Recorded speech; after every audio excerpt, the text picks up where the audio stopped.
Bismillah, Assalamualaikum warahmatullahi wabarakatuh.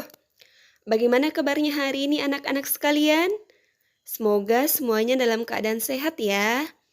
Nah, jangan lupa ketika ada yang menanyakan kabar kalian, kalian menjawab dengan kata pertama yaitu Alhamdulillah, kemudian dilanjutkan dengan kata selanjutnya. Kenapa? Mesti kemudian mengucapkan Alhamdulillah, ya karena Alhamdulillah adalah bagian dari syukur kita kepada Allah Subhanahu wa Ta'ala. Bayangkan Ananda sekalian, Ananda hari ini bisa terbangun dengan sehat.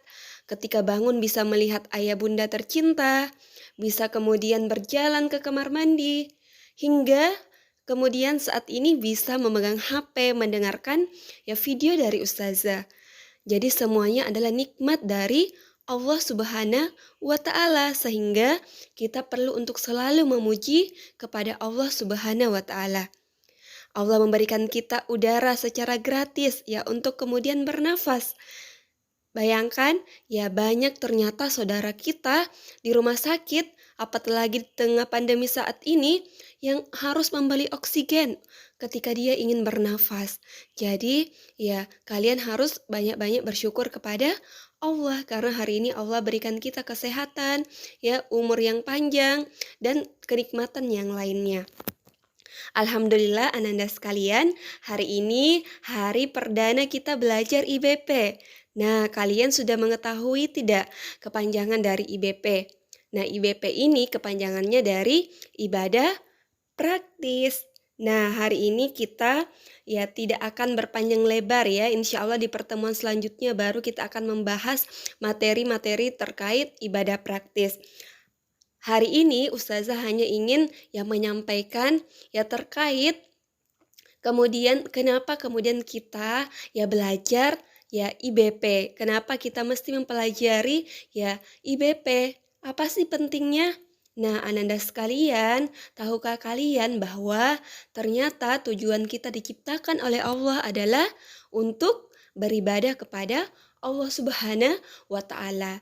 Sehingga ya sebelum kita beribadah kepada Allah Subhanahu wa Ta'ala, ya kita harus mengetahui ilmunya, ilmu tentang sholat, tentang taharo atau bersuci, ilmu tentang puasa, dan lain-lain. Nah, jadi kalian sudah paham kan kenapa kita mesti belajar IBP?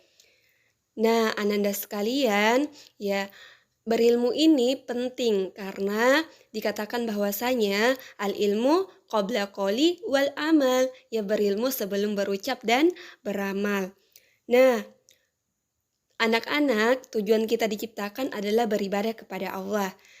Ini terdapat dalam Quran Surah Az-Zariyat ayat 56. Ustazah bacakan ya.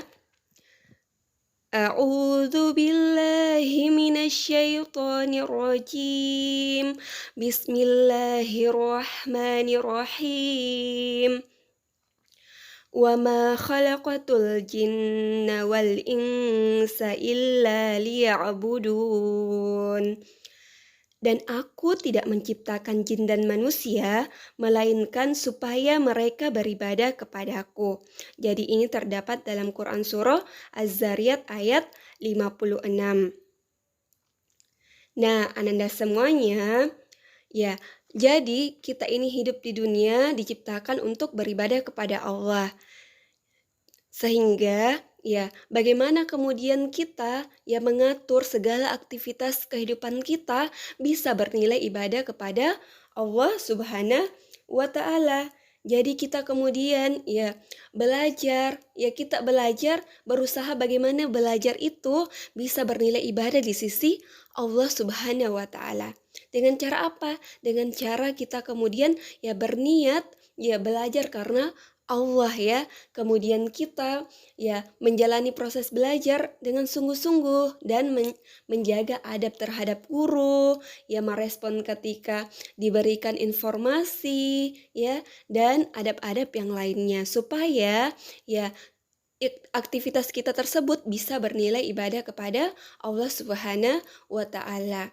Dan insya Allah ya di pertemuan selanjutnya kita akan membahas ya beberapa ibadah-ibadah yang kemudian kita sering jalankan sehingga kita harus tahu dulu ilmunya ya. Mungkin tidak panjang hari ini yang Ustazah jelaskan, semoga kalian paham ya, bahwasanya tujuan kita diciptakan di muka bumi ini adalah untuk beribadah kepada Allah Subhanahu wa taala. Sehingga Ananda semuanya bisa bersungguh-sungguh untuk kemudian ya senantiasa memaksimalkan segala aktivitas kita agar bisa bernilai ibadah di sisi Allah Subhanahu wa taala. Apalagi di tengah pandemi saat ini, ibadah yang paling mulia yang kalian bisa kerjakan apalagi di rumah yaitu berbakti kepada orang tua. Ya, senantiasa bertutur kata yang baik kepada umi dan abi, ya mengikuti kemudian arahan atau perintah dari umi dan abinya selagi itu baik, dan senantiasa membantu abi dan uminya ketika di rumah. Jadi senantiasa membahagiakan kedua orang tuanya, membuatnya tersenyum, ya ketika di dunia membuat abi dan umi bangga, ya dan juga bisa menjadi anak soli dan soliha agar ya orang tua pun bisa bangga hingga di akhirat nanti bisa tersenyum karena Ananda ternyata menjadi sebab orang tuanya bisa masuk ke syurganya Allah Subhanahu wa taala. Sekian, semoga bermanfaat. Ustazah akhiri, wassalamualaikum warahmatullahi